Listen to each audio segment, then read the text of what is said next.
Has this ever happened to you? You just had a fight with your significant other, and due to rising tempers, decided it would be best to retire to your neutral corners for a bit before either of you say something that you do not mean.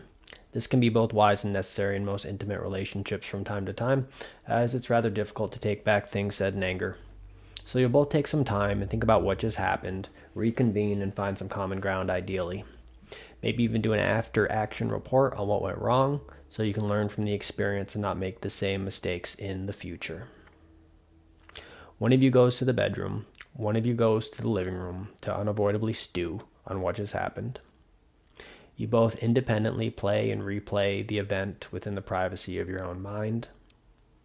Eventually, one of you migrates to the sanctuary of the other after a time to offer an olive branch of reconciliation. You hope to discuss what just happened, what was said, how it made you feel, how you interpreted that look and tone, etc. This will be productive. You've analyzed it and no problem. Common ground, here we come. Only to actually start talking about the fight that just happened an hour ago and find that you are just miles apart on even the basic facts on the ground. And now you're fighting on a meta level, questioning your partner's authenticity and also your own sanity.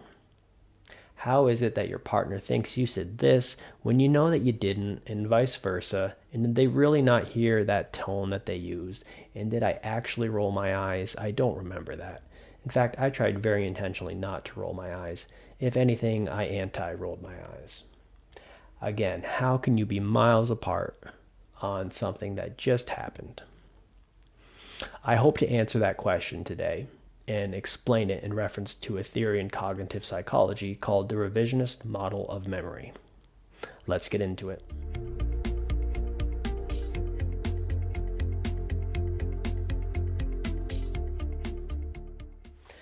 Welcome back to the ACS Mental Health Counseling YouTube channel. My name is Adam Schwartz, and I am a licensed mental health counselor in New York State, specializing in anxiety disorders, men's issues, and relationship coaching. Please like, share, comment all the YouTube verbs. It is appreciated. Human beings think of their memories as being like internal video and audio recording devices that accurately record the external world for later reference. This, unfortunately, is far from true. According to a model of memory that has been prevalent since the 1930s and initially described by a cognitive psychologist named Frederick Bartlett, memories are not so much recorded and retrieved as they are reconstructed every time that we recall them. This is called the Revisionist Model of Memory. I first learned about it in a difficult but fascinating book that, in full disclosure, I did not fully finish, called Consciousness Explained by the recently deceased philosopher Dan Dennett. Here's how memory actually works and why it matters. Now, to the best of my knowledge, the following simile that I'm going to use here is original to me and is a good way to understand memory. Memory is like a game of telephone. In the children's game telephone, a phrase is whispered from one person to the next in a long chain. The last child in line reveals what they think they heard. Then the first child reveals what they initially said. As you can imagine, the distance between the two are then compared to rather humorous effect due to the mishearing and poor articulation along each step in the chain. I know most of you probably didn't need the game spelled out for you, but if anyone is unfamiliar with it, I didn't want them to get lost. So every time that you call a memory to mind, this is analogous to the moment when the phrase is whispered and potentially distorted. The more you do this, the more the memory gets distorted, as the distortion that occurs at any one recall point is actually aggregated across the total number of recall points. This is where the simile breaks down, though. The phrase being whispered gets distorted in pretty much a random direction. People will make what they think they hear fit into linguistically sensible schemas, of course. You might call these just common words and phrases. But the distorted message that emerges doesn't really have an agenda and is more or less arbitrary in reference to narrative. This is not the case for the heated memory in question that is being played and replayed. Human beings are subject to a phenomenon called motivated reasoning or emotional reasoning. I'll likely do a future video really laying out what this is in a comprehensive way, but for the moment I can summarize it simply. We believe what we want to believe. Anyone who's ever met a human being knows this is true.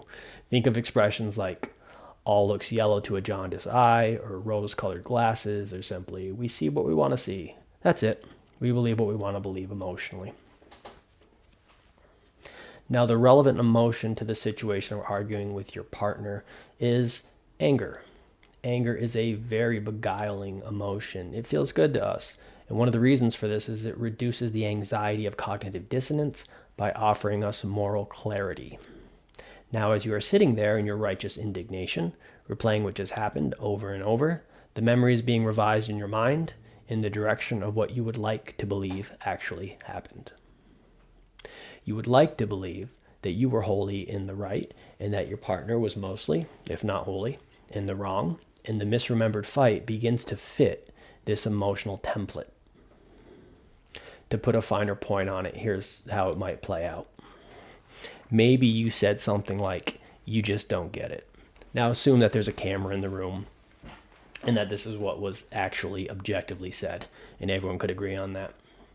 Now, as you remember and re-remember it, it's likely to get softer and softer until it ultimately sounds something like, "I just don't think you're understanding my perspective on this particular issue now, but I hope to articulate it better in the future." Each iteration being likely to be more in alignment with what you'd like to believe in support of your angry narrative, namely that you are an innocent victim in this situation. Now, your partner, on the other hand, is likely morphing the statement to better suit his or her own righteous outrage, and in his or her mind, you might have ultimately said something like, "You never get it at all, do you? Why are you so clueless?" That's not a healthy way to communicate, but it probably didn't happen either, because that's got it all, right, doesn't it? Absolutes, overgeneralizations, rhetorical snark, and labeling. And these two statements are so tonally disparate that, of course, you can't have a productive conversation when you reconvene.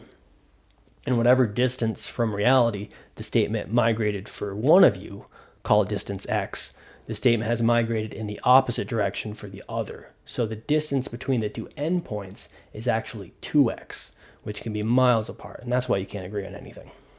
Now, this won't just go for things said, but tone, gestures, any other nonverbals, which are a huge part of how we make sense of each other as not just human beings, but as animals.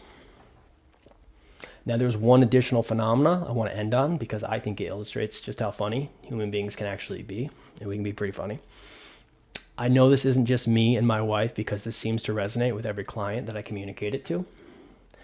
As we are sitting and revising and morphing these memories, in essence creating fabrications, because that's the right way to think about a memory, we tend to have hypothetical/imaginary conversations with our significant other as we rehearse and carry forward the conversation that had to be abandoned in reality. As we proceed in these hypothetical exchanges, the conversation progresses, of course. Sometimes we forget this only happened internally, and when we reinitiate the conversation in reality, we pick up where we left off with the version of our partner that exists only in our minds. And we forget about this.